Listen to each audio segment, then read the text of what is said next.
ये मामला तो चौधरी साहब चल रहा है, लेकिन वो अभी जिस तरह वसीम बदामी साहब ने कहा ना कि इख्तियार किसके पास है, तो एक किसी फिल्म में मैंने देखा था, वो कहते हैं बोल वो रहे हैं लेकिन शब्द हमारे हैं। तो बोल हुकूमत रही होती है लेकिन अल्फाज किसी और के होते हैं। तो हम मुझे सिर्फ ये बता दें कि उधर से ही एक ताल्लुक है हमारे आपके हरदिल अजीज जनाब फैसल वाडा साहब का। उन्होंने रिसेंटली 2-3 फायर किए हैं हुकूमत पे। एक तो उन्होंने कहा कि PMLN को भी और इमरान खान साहब की जमात को भी इस निज़ाम को तलाक देनी पड़ेगी, इनको फारग करना पड़ेगा। दूसरी बात ये, वो कहते हैं ये ठीक है जी, मैक्रो इकोनॉमिक फिगर अच्छे हो रहे हैं, लेकिन इस हुकूमत की ब्रांडिंग कोई नहीं है, लोग यकीन करने पर तैयार नहीं है। तो क्या ये वाकई बात इस्टेब्लिशमेंट के लिए बन गई है दर्द सर कि यार अभी सब कुछ भी ठीक हो रहा है लेकिन ये कुछ कर नहीं पा रहे, कोई वाव फैक्टर क्रिएट नहीं कर पा रहे? लेकिन देखिए सर, इस गवर्नमेंट को फर्ज करें फारिग कर देते हैं आप, तो फिर आपके पास ऑप्शंस क्या है? क्या आप फैसल वाडा साहब की सरबराही में गवर्नमेंट बनाएंगे, या फिर आप टेक्नोक्रेट्स का सिस्टम लेके आएंगे, या फिर आप सुप्रीम कोर्ट ऑफ पाकिस्तान को इख्तियार दे देंगे कि आप पाकिस्तान के अंदर को गवर्नमेंट बना दें? तो ऑप्शन कोई नहीं है। ऑप्शन सिर्फ यही है कि ये जो 2024 के इलेक्शन हुए 8 फरवरी को, उन्हीं में से लोगों को चूज करके आपने अगले 5 साल निकालने हैं। और ये फैसला हर लेवल पे है, एस्टेब्लिशमेंट की लेवल पे, रियासत की लेवल पे और सियासी जो लोग हैं उनके लेवल पे, कि ये जो असम्बली है ये 5 साल पूरे करेगी, हर सूरत 5 साल पूरे करेंगे। तो मेरा नहीं ख्याल कि फैसल वाडा साहब जो चाहते हैं कि इस गवर्नमेंट को फारिग कर दिया जाए और कोई नई गवर्नमेंट आए, तो नई गवर्नमेंट कोई नहीं आ रहे। और दूसरा सवाल ये है कि ये जो एस्टेब्लिशमेंट ज़ाहिर है पीछे है और सामने फ्रंट पे गवर्नमेंट है, तो कब से ये सिलसिला चल रहा है और कौन सी ऐसी गवर्नमेंट थी जिसके पीछे एस्टेब्लिशमेंट नहीं थी? क्या इमरान खान साहब की जो गवर्नमेंट थी वो एक पेज क्लेम नहीं कर रही थी, और उससे पहले मियां नवाज शरीफ साहब की गवर्नमेंट टू सम एक्सटेंड एक पेज क्लेम नहीं कर रही थी, और उसके बाद हालात फिर खराब हो गए। और उससे पिछले भी गवर्नमेंट्स पे आप चले जाएं, पाकिस्तान पीपल्स पार्टी की गवर्नमेंट है, और उससे पहले तो काफ लीग की गवर्नमेंट थी। आप किसी भी दौर में चले जाएं, बहरहाल यूनिफॉर्म के अंदर 10-10 मरतबा जो इलेक्ट करने वाले या सिलेक्ट करने वाले लोग हैं वही गवर्नमेंट चलाते हैं, और उसके पीछे एस्टेब्लिशमेंट बैठी होती है। तो पाकिस्तान क्योंकि थर्ड वर्ल्ड कंट्री है, तो थर्ड वर्ल्ड कंट्रीज में यही होता है कि जो ताकत का माखज होता है वो एस्टेब्लिशमेंट के पास होता है और वही ड्राइव करती है। तो इस वक्त भी वही हो रहा है जो इमरान खान साहब के दौर में हो रहा था, या उससे पहले पाकिस्तान पीपल्स पार्टी के दौर में हो रहा था, या उससे पहले कॉफ लीग के दौर में हो रहा था। तो ये रियलिटी एक मुस्तकिल रियलिटी है, इसका ताल्लुक इस गवर्नमेंट के साथ नहीं है। और कल को भी अगर कोई गवर्नमेंट आ जाती है, इमरान खान साहब की गवर्नमेंट आ जाती है, तो मुनीब साहब उसको कौन ड्राइव करेगा? उसको भी तो कोई जनरल फैज हमीद होगा जो पीछे बैठ के चला रहा होगा, या उस वक्त कोई नए आर्मी चीफ होंगे जो एक पेज पे होंगे। बट साहब ये जो बात बार बार कही जा रही है सर, ये जो बार बार बात कही जाती है कि इस हुकूमत ने ना ये नैरेटिव नहीं बना पाई, ये हुकूमत नाकाम हो गई है, इतनी मदद के बावजूद एस्टेब्लिशमेंट की इस हुकूमत का कोई नैरेटिव नहीं है, कोई बयानिया नहीं है जिससे तहरीक इंसाफ को कन्फ्रंट किया जा सके। देखिए, जब ये गवर्नमेंट बनी थी तो उस वक्त कुछ समझौते हुए थे। एक समझौता ये हुआ था कि इमरान खान साहब के साथ एस्टेब्लिशमेंट ने निपटना है, और गवर्नमेंट जो है उस मामले में कुछ मावन कर सकती है, मामनत कर सकती है तो करेगी, लेकिन वो फ्रंट फुट पे नहीं खेलेगी, क्योंकि उसका काम सिर्फ ये है कि मामलात को कुछ स्टेबल करने की कोशिश करे।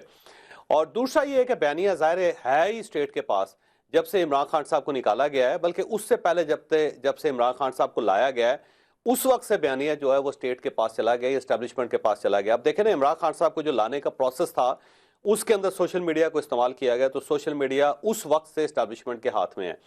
और उसके बाद भी जब ये गवर्नमेंट आई और PDM की गवर्नमेंट आई, तो उस वक्त भी ये सारा बयानिया ज़ाहिर एस्टेब्लिशमेंट के पास था, और इस गवर्नमेंट के अंदर भी यही है कि एस्टेब्लिशमेंट ही बयानिया बना रही है। तो ये दूसरा फैसला ये हुआ था कि बयानिया बनाना भी अब रियासत का काम है, गवर्नमेंट कुछ नहीं कर सकेगी। गवर्नमेंट जो है किसी जगह के अगर मामनत की ज़रूरत है तो गवर्नमेंट मामनत कर देगी, लेकिन वो बहुत ज़्यादा आगे निकल के नहीं खेलेगी। तो वो उसी तरह हो रहा है कि ये सारी चीजें हैं एस्टेब्लिशमेंट के पास, और एस्टेब्लिशमेंट ने ही इसको डील करना है। ठीक, इमरान खान साहब के जो जराइम है ना, उसमें जो सबसे बड़ा जुर्म है वो ये है कि उन्होंने जो थोड़ा बहुत भरम था ना सियासतदानों का कि कुछ ना कुछ इनके पास इख्तियार होता था, कुछ ना कुछ ये कर लेते थे, वो तो उसको भी खत्म कर से ही फारग हो गया। अब तो हर जगह रियासत ही रियासत है। नहीं, वो तो बिल्कुल फारग हो गया, वो तो बिल्कुल फारग हो। मंसूर अली खान साहब, एक बात है, अभी चौधरी साहब ने कहा कि मीडिया भी फारग हो गया, वो तो चले, मीडिया भी फारग हुआ है। हाँ नहीं, तसल्ली से फारग हुआ है सर, फारग नहीं हुआ, तसल्ली से फारग हुआ है। अगर मैं उससे पहले कहीं ना कहीं गैर जानबदारी होती थी, लेकिन अब इमरान खान साहब की मेहरबानी से अब मीडिया के अंदर या आप इमरान खान साहब के खिलाफ हैं, या आप इमरान खान साहब के साथ हैं, या आप रियासत के साथ हैं। अब न्यूट्रलिटी जो है मीडिया के अंदर वाली बात हो गई है। लेकिन एक बात जो मंसूर अली खान साहब है अभी जॉय साहब ने कहा सोशल मीडिया, लेकिन अब तो सोशल मीडिया का जहां तक मामला चला गया है किसी के काबू में तो नहीं है। अब तो मैं समझता हूं कि रियासत स्ट्रगल कर रही है सोशल मीडिया को कंट्रोल करने पे। आपसे ना इमरान खान की ट्वीट्स रुकती हैं, ना आपसे पीटीआई के ऑफिशियल ट्विटर अकाउंट मैनेज हो पाते हैं।